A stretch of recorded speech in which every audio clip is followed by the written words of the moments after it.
viennent de découvrir que les Iraniens ont inventé des lanceurs de missiles fixes qui sont juste 1 mètre sous le sable.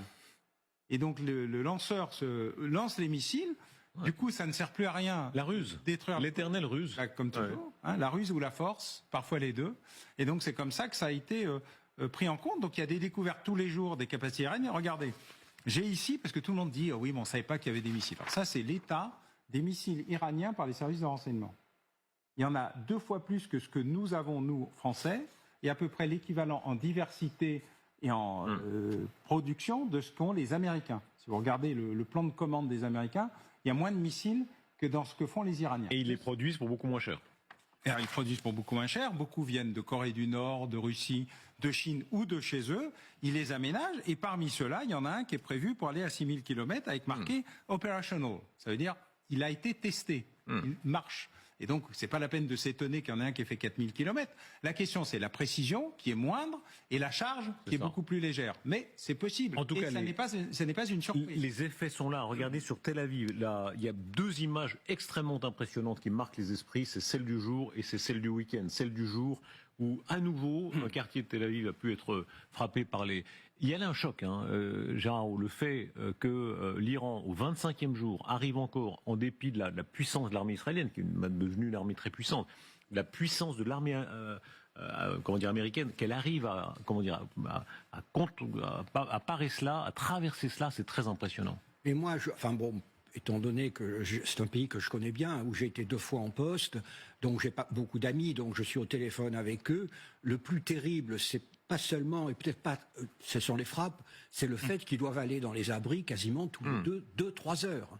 Et cela maintenant depuis 15 jours. Ils doivent descendre la nuit, dans la journée. J'étais au téléphone avec notre ambassadeur à Tel Aviv, et à un moment il m'a dit, Gérard, excuse-moi, je dois aller dans l'abri, ça y est, il y a les sirènes. Et il m'avait expliqué que c'était permanent. Donc, cela étant, d'après les sondages, les Israéliens sont massivement derrière le gouvernement, à plus de 90%. Mais est-ce qu'il y a une blessure d'orgueil pour Trump? Les États-Unis d'Amérique sont censés couvrir cette région. Ils sont la puissance, pour ainsi dire, protectrice de la région. Ils protègent MBS, MBZ, enfin tous ces gens-là. Ils protègent aussi en partie Israël. Il y a là comme une blessure d'orgueil. C'est pas normal que ça ne fonctionne pas. Non, Trump n'a jamais de blessure d'orgueil, parce qu'il est tellement narcissique que de toute façon, il est toujours convaincu que ça va bien. D'ailleurs, il le répète, tout va très bien, c'est formidable. Est-ce qu'il le pense vraiment? Oui. Je suis convaincu. Vous êtes sûr de ça? En voyant les cours de pétrole, en voyant ces images, il regarde Fox News, il aime bien regarder Fox News. Il voit ces images, il voit bien que ça correspond pas au communiqué de victoire. Je pense que c'est surtout les prix du pétrole qui peuvent, surtout le prix de l'essence, le prix de l'essence, le prix, et alors, beaucoup plus important, c'est les taux pour les bons du Trésor américain, qui sont en train de monter à 5%. Ça, c'est important pour lui. Or, l'année prochaine, ou cette année, les États-Unis ont besoin de refinancer entre 7 et 8 000 milliards de dollars.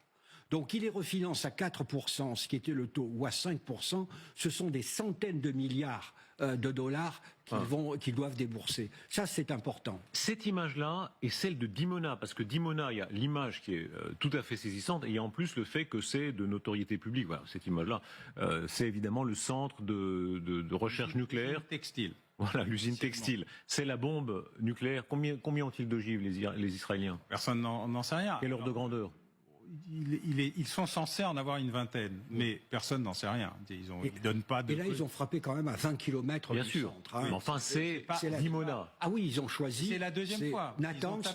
Ils ont tapé Dimona lors de la guerre des 12 jours, sur la base aérienne des F-35 Arrive, qui est à côté de la base nucléaire, et parmi les 9 missiles qui ont frappé Israël, une partie était directement orientée vers Dimona. C'est pas une première, et c'était beaucoup plus près, d'ailleurs, que celui qui est tombé là en pleine ville. En termes de défi, là on est vraiment, on peut pas faire pire du point de vue des Israéliens et des Américains, en termes de symboles.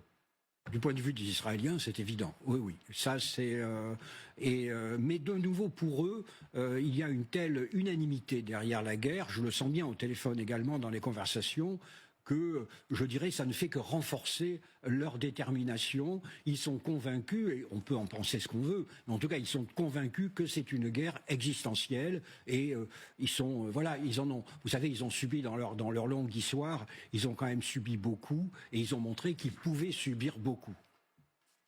Non, je partage tout à fait, d'autant plus que une partie des éléments qui apparaissent au fur et à mesure, et dans le programme balistique iranien, et dans sa capacité à envoyer des missiles, et à 4000 km, et à transpercer les 3 niveaux du dôme de fer, et à avoir des unités d'enrichissement nucléaire à Minjidai, qui est un des sites qui était inconnu jusqu'à présent. On en avait 4, 3 ont été bombardés, un ne l'avait pas été parce qu'il était imbomardable, qui était la montagne de la Pioche. Voilà, la montagne de la Pioche, celui qui est vraiment très au fond de la montagne. Minjidai, personne ne savait que ça existait. C'est quand même celui où il y avait visiblement à la fois une unité d'enrichissement à plus de 60% et un prototype de tête nucléaire, c'est-à-dire de quoi fusionner les deux. Donc, ils n'avaient pas fait de